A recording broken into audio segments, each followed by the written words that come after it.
Hey guys, welcome back. I'm Mike, and that is the Gerber Sumo. So on this video, I'm just going to tell you up front, I'm not doing specifications on this knife. On this video, I've already did that video a year ago. So if you go look through my videos, you will find it. And it's not very far back because, well, I haven't uploaded very much.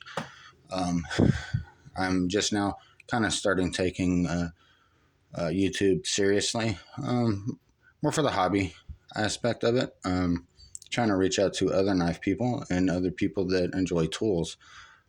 So, with saying that, if you are someone that enjoys knives, enjoys tools, consider hitting the subscribe button and leave a comment so I know that you did, and I'll follow you back, and maybe we can enjoy our hobby, together. All right. So, go watch the other video before you watch this one if you want to know all the specifications. I can tell you I was impressed with the knife. It doesn't have the best blade steel. I can't remember, honestly, what this stuff is at the moment. I bought this thing for a user, mainly because, well, I like Spyderco's, and it's kind of, sort of got a Mannix vibe here, I think, with the crossbar lock and the opening hole, although this is a little different. It does work well. It really does work well. I enjoy that. The only problem I've had out of this knife over the past year, there's a couple of little things. The pocket clip from time to time would come loose. I finally took care of that by putting some Loctite in there and screwing her down because, well, let's be honest, this isn't a collector's piece, and you can just take a look at the use she's seen. Other problems. Well, not too many other problems. You can see I've got a little nick in the blade.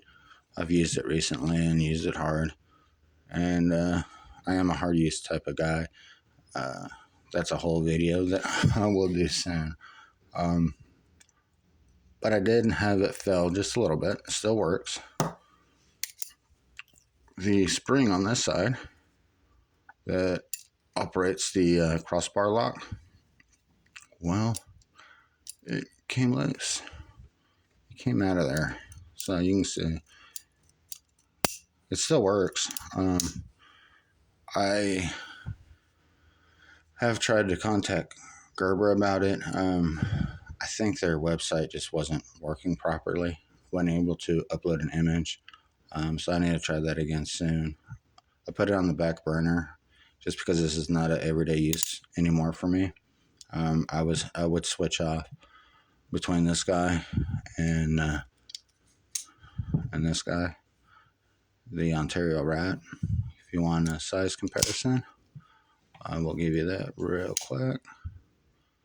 There's your size comparison. This is a big old honker of a knife right here.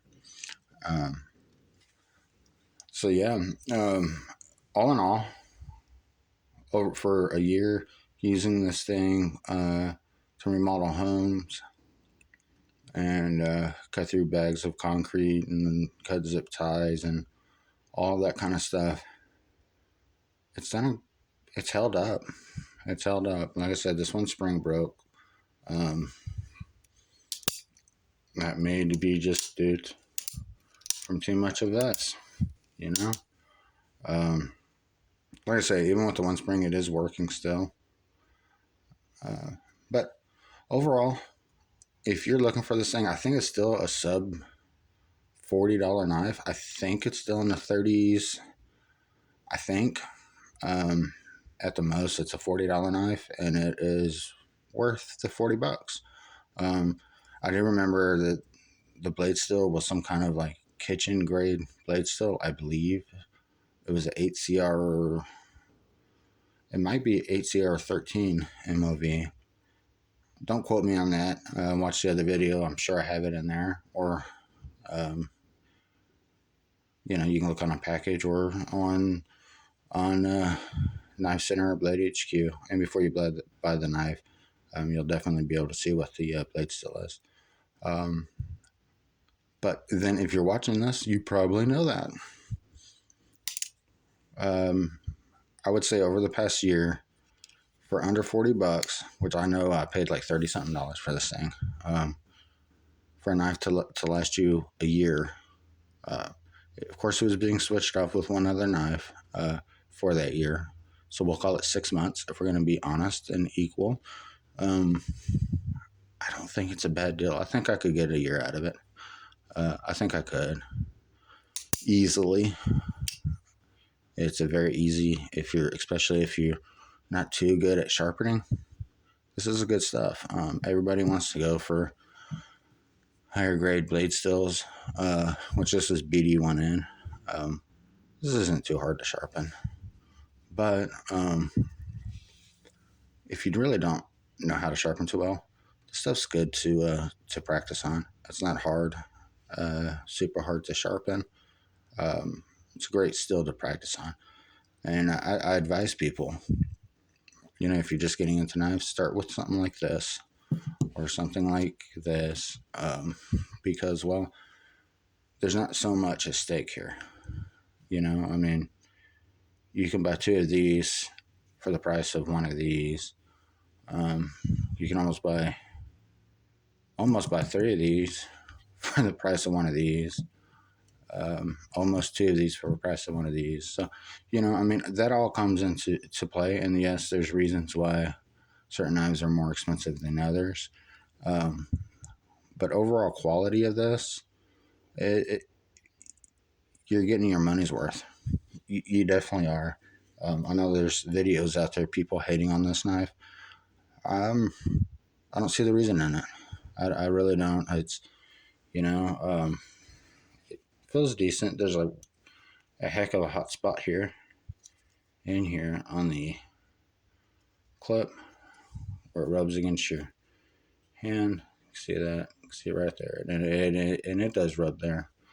For me, it isn't that big of a deal.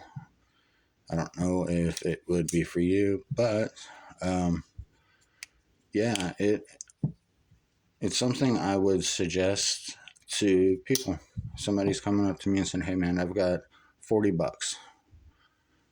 I want a big knife that I can use hard and have it for at least a year." I'm gonna say probably go with that. Of course, there's other options out there, but if you want something that looks cool, it's got some fidget factor to it, and you can still use it for hard user. Why not? I say why not. You know, at the worst, you're gonna have to sharpen it a little more often than some knives, but that's not always a bad thing.